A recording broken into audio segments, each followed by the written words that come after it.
digital content creators. They function as educators, reviewers, satirists, entertainers, musicians and influencers. ये सही मायने में sir Bharat के ग्रास रूट कम्युनिकेटर बन गए हैं और इनका यूट्यूब चैनल हो या इंस्टाग्राम पेज हो, ये इनके लिए सोर्स ऑफ एंटरटेनमेंट नहीं बल्कि इनकी सोर्स ऑफ इनकम है, इनका एसेट है. It is the fruit of their hard work.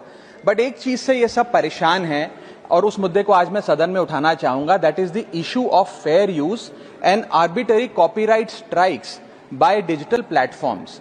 Sir होता क्या है कि अगर एक कंटेंट क्रिएटर कुछ सेकंड, चंद सेकंड, 2-3 सेकंड के लिए कॉपीराइटेड कंटेंट को रीपर्पस करके कमेंट्री, क्रिटिसिज्म, पैरोडी, एजुकेशनल या न्यूज रिपोर्टिंग पर्पसेस के लिए यूज करता है, चाहे वो क्रेडिट देता हो, उसको इंसिडेंटली यूज करता हो, कॉपीराइट स्ट्राइक मारकर उसकी यूट्यूब चैनल है, प्रॉपर्टी है या इंस्टाग्राम पेज है, उसे वाइप आउट कर दिया जाता है और उसकी सालों की मेहनत चंद मिनटों में समाप्त हो जाती है. Sir, livelihoods must be decided by law and not by arbitrary algorithms. Sir, this by no means that one is against copyright holders. उनके हार्डवर्क और ओरिजिनलिटी को रिस्पेक्ट करने की जरूरत है, लेकिन यह समझने की जरूरत है that fair use is not piracy.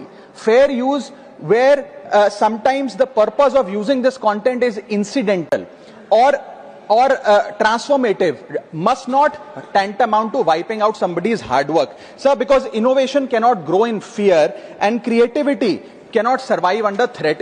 India का कॉपीराइट एक्ट सर 1957 में बना. एक ऐसे दौर में बना जब ना इंटरनेट था, ना कंप्यूटर थे, ना डिजिटल कंटेंट क्रिएटर्स थे, ना यूट्यूब, इंस्टाग्राम था. And this act lakhs the very definition of digital creators. ये फेयर डीलिंग की बात करता है, लेकिन फेयर डीलिंग की बात किताबों, मैगजीन और जर्नल के कॉन्टेक्स्ट में करता है, जो उस दौर की इंफॉर्मेशन डिसेमिनेशन के सोर्सेज थे, ना कि आज के दौर की. इसीलिए मैं 3 मांगे आज सदन में लेकर आया हूं. मेरी पहली मांग है, amend the copyright act of 1957 and define digital fair use. परिभाषित करिए कि ट्रांसफॉर्मेटिव यूज क्या है, जैसे कि commentary, satire, critic, explanation. Define करिए कि इंसिडेंटल यूज क्या होता है, कि अगर बैकग्राउंड में ऑडियो विजुअल चंद सेकंड्स के लिए चले तो वो इंसिडेंटल यूज है या पूरे कंटेंट को वो वाइप आउट करें. Proportionate use, educational use, public interest use and non commercial use की परिभाषा देने की आज आवश्यकता है. दूसरी मेरी मांग है sir, bring in the proportionality doctrine in copyright enforcement.